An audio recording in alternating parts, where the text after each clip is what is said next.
ठीक ऐसे ही दूसरा उदाहरण लें भगवान बुद्ध का। भगवान बुद्ध कौशल नरेश प्रसेनजीत के यहाँ पधारे थे। वहीं पर वो विश्राम कर रहे थे। वहां से निकलकर वो भ्रमण करते हुए जंगल की ओर बढ़े जा रहे थे। तो वहां पर डाकू अंगुलीमाल रहता था। बड़ा भयानक था।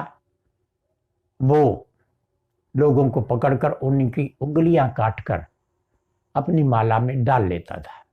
गौतम बुद्ध उसी से मिलने के लिए उसकी ओर जा रहे थे। अंगुलीमाल ने देखा और उसने चीख कर कहा कि ठहर जाओ, कहां बड़े चले आ रहे हो। तो भगवान बुद्ध ने मुस्कुरा कर कहा कि अंगुलीमाल, मैं तो बहुत पहले ठहर चुका हूं। भाग तो तुम रहे हो, तुम्हें ठहरने की आवश्यकता है। अंगुलीमाल उनके सामने आया, पूछा कि क्या आप मुझसे भयभीत नहीं हैं? तो बुद्ध ने मुस्कुराते हुए कहा कि मुझे भय करने की आवश्यकता नहीं है, भय का कोई कारण भी नहीं है। कुछ बातें होने पर भगवान बुद्ध ने पूछा कि अंगुलीमाल, यदि हम किसी को जीवन दे नहीं सकते तो किसी का जीवन छीनने का हमें क्या अधिकार है? भगवान बुद्ध साधारण व्यक्ति नहीं थे, वे असाधारण थे और उनकी वाणी भी असाधारण थी। अंगुलीमाल का हृदय पसीज गया और वो फूट फूट कर रोने लगा, उनके चरणों पर गिर पड़ा। भगवान बुद्ध ने आशीर्वाद दिया और वो उनका उपदेश पाकर बुद्ध हो गया। तो इस प्रकार सत्संग से हृदय का परिवर्तन होता है और यह प्रमाणित बात है कि जो सत्संग में जाकर नहीं सुधरा तो अन्यत्र उसका कहीं सुधार हो पाना संभव नहीं है। उसका फिर क्या होगा, अब वो उसका प्रारब्ध जाने। सत्संग से बहुत कुछ प्राप्त होता है। जीवन कल्याण के उद्देश्य की सभी बातें सत्संग में संत गुरुजन से प्राप्त होती हैं। तो सबसे बड़ी प्राप्ति भक्ति की प्राप्ति होती है। भक्ति की प्राप्ति सत्संग में जाकर ही होती है और जिस जीवन में भक्ति होती है उसी जीवन में सेवा का, प्रेम का, समर्पण का, ज्ञान का, सब सद्गुणों का समावेश होता है। इस संबंध में गोस्वामी तुलसीदास जी कहते हैं, भक्ति स्वतंत्र सकल सुख खानी, बिनु सत्संग न पावहि प्राणी। पुण्य पुंज बिनु मिलहि न संता, सत्संगति संस्कृति करे अंता। गोस्वामी जी कहते हैं कि भक्ति स्वतंत्र है। भक्ति किसी के बंधन में नहीं रहती। भक्त की भक्ति उसकी शक्ति भी है और वो स्वतंत्र होती है और वो सब सुखों की खान है। जो अपने प्रभु की, अपने गुरु की, सदगुरु की भक्ति करता है उसको जो आध्यात्मिक सुख मिलता है उसे शब्दों में कहा नहीं जा सकता। तो सब सुखों की खान है, किंतु बिना सत्संग के इसे कोई प्राणी पा नहीं सकता। विवेक वैराग्यवान संत गुरुजन के सत्संग में ही भक्ति की प्राप्ति होती है और बिना पुण्य के समूहों के बहुत सारा पहले हमारे जीवन में जो पुण्य किए हो उन सब का समूह एकत्रित हो जाता है। तब कहीं जाकर विवेक वैराग्यवान संतों से मिलन होता है, उनका दर्शन और उनके प्रवचन का लाभ मिलता है और उनकी सत्संगति में रहते हुए संस्कृति अर्थात संसार में जीव का जो जन्म मरण आवागमन है इस संस्कृति से फिर छूट जाता है जीव। संस्कृति का, उसकी संस्कृति का, आने जाने का, आवागमन का, जन्म मरण का सब दुख कट जाता है, अंत हो जाता है। तो ये सत्संग की और सत्संगति की महत्ता है। सत्संगति की महत्ता सदगुरु कबीर अपने शब्दों में कहते हैं, सत्संगति है सूप जो त्यागे फटक आसार, कहें कबीर गुरु ना मिले पर से नहीं विकार।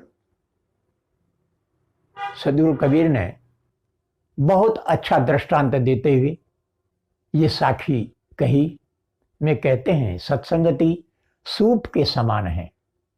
सूप कहते हैं छाछ को, उत्तर भारत में इसे छाछ बोला जाता है, और छाछ और सूप दोनों कहे जाते हैं।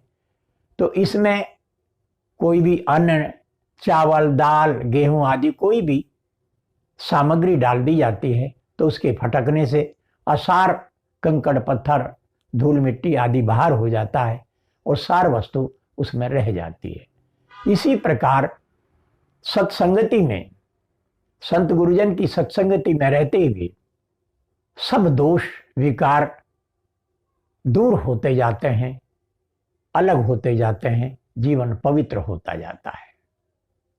और सदगुरु कबीर कहते हैं कि अपने जो गुरुजन सदगुरु जो ज्ञान नाम का ज्ञान उपदेश देते हैं उसका सुमिरन करो, उसका ध्यान मनन करो, तो उससे कभी भी विकार स्पर्श नहीं करेंगे। गुरु के नाम ज्ञान उपदेश को स्मरण करते हुए, चिंतन मनन करते हुए जो भक्त रहता है वो सदैव विकारों से रहित रहता है, उसका मन पवित्र रहता है। तो ये सत्संगति की एक बहुत बड़ी महत्ता है। और सत्संग से और सत्संगति से आध्यात्मिक सुख की प्राप्ति होती है, और जो सुख मिलता है उसे शब्दों में कहा नहीं जा सकता है। इस बात को उजागर करते हुए, सत्संग की महत्ता बताते हुए और उसके सुख का वर्णन करते हुए गोस्वामी तुलसीदास जी कहते हैं, तात स्वर्ग आप वर्ग सुख, धरिय तुलाइक अंग, तूल न ताही सकल मिल, जो सुख लव सत्संग।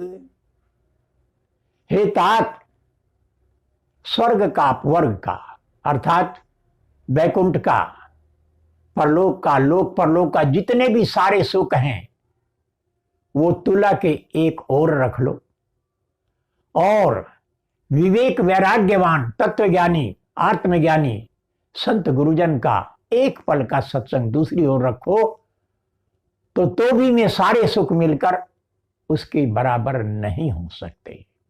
ये सत्संग के सुख की महत्ता है। उसमें जो विलक्षण अलौकिक सुख मिलता है वो संसार के तुच्छ सुखों से ऊंचा है, शाश्वत है। संसार की तो सारी सुख कुछ क्षण के हैं, क्षणिक हैं, नाम भर है उनका सुख, लेकिन कुछ ही क्षणों में समाप्त हो जाते हैं। तो इस प्रकार से सत्संग की और सत्संगति की महत्ता है। सत्संगति में रहते हुए भक्ति की सुरक्षा होती है, भक्ति फलती फूलती है सत्संगति में रहते हुए। इस पर मुझे एक उदाहरण याद आया कि मैं काशी में सदगुरु प्रकट धाम लहरतारा में हजूर साहिब का सत्संग सुन रहा था। तो उसमें वो उदाहरण देते हैं कि जिस प्रकार नदी बहती है तो नदी के जल प्रवाह के समीप की रेत गीली रहती है, शीतल रहती है, उस पर चलने से शीतलता मिलती है, किंतु जितनी दूर रहती है वो सब तपती है, गर्म होती है, उस पर चलना मुश्किल हो जाता है और वो निरर्थक जैसे मालूम पड़ती है। तो इसी प्रकार जब हम संत गुरुजन के पास रहते हैं, उनके सामीप्य में रहकर भक्ति करते हैं, भजन साधना करते हैं, उनके उपदेशानुसार आचरण करते हैं, तो भक्ति हरी भरी रहती है, विकसित होती जाती है और उससे कल्याणोद्देश्य शीघ्र प्राप्त होता है, पूर्ण होता है। तो इस प्रकार सत्संगति का महत्व है। और सदगुरु कबीर सत्संग की विशेष महत्ता बताते हुए कहते हैं, और इसमें सबको वो चेतावनी भी देते हैं, जीवन जो बन राजमद अविचल रहे न को, जो दिन जाए सत्संग में जीवन का फल सोए। वे कहते हैं इस संसार में, जन्म मरण के इस संसार में, ये जो जीवन है सदा रहना नहीं है। जवानी सदा नहीं रहेगी। और आप विचार कर सकते हैं कि कुछ ही समय पहले बचपन था, अब जवानी है, कुछ समय बाद बुढ़ापा आना है और न जाने कब इस शरीर को छूट जाना है। और इसके बीच में भी किसी भी समय शरीर छूट सकता है, काल का ग्रास बन सकता है। अतएव उन्होंने कहा कि ये जीवन, ये जवानी, ये राज, धन, ऐश्वर्य, संपत्ति, ये कोई भी स्थिर नहीं है। ये सब अस्थिर हैं, छूट जाने वाले हैं। अज्ञानी मानव को समझाते हुए चेतावनी देते हैं, भूल मत कर, सावधान हो, एक दिन सब छूट जाएगा। और वो कहते हैं कि जो दिन सत्संग में जाता है बस वही जीवन का सच्चा फल है। जीवन का सच्चा फल वही है जो सत्संग में व्यतीत होता है। हम जो भोजन करते हैं वो देह के लिए है, उससे देह पुष्ट होती है, किंतु जो हम संत गुरुजन का सत्संग सुनते हैं उससे आत्मा को शांति मिलती है, सुख मिलता है, परम संतोष की प्राप्ति होती है। तो हम जड़ देह नहीं है, वो तो हमें मिली है सत्संग सुनने के लिए, अपना कल्याण करने के लिए। इसीलिए हम अपने देह को स्वस्थ रखते हैं, भोजन करते हैं, आवश्यकता के अनुसार देह को स्वस्थ रखने के उपाय करते हैं, किंतु अपने कल्याण के लिए, अपने मोक्ष के लिए, अपने सुधार विकास के लिए सत्संग परम आवश्यक है। अंत में मेरी दो बात, दुल्हन आए हो इस जग में, हंसकर सभी से प्यार कर लो, चाहते हो कल्याण अपना तो जीवन का सुधार कर लो। और सभी से प्यार करने की और जीवन के सुधार की, ये दोनों बातें सत्संग में जाकर सीखी जाती हैं, समझी जाती हैं। अतएव अपने जीवन विकास के लिए, सुधार के लिए, कल्याण के लिए सत्संग परम आवश्यक है। सादर प्रणाम, बंदगी, सभी को धन्यवाद।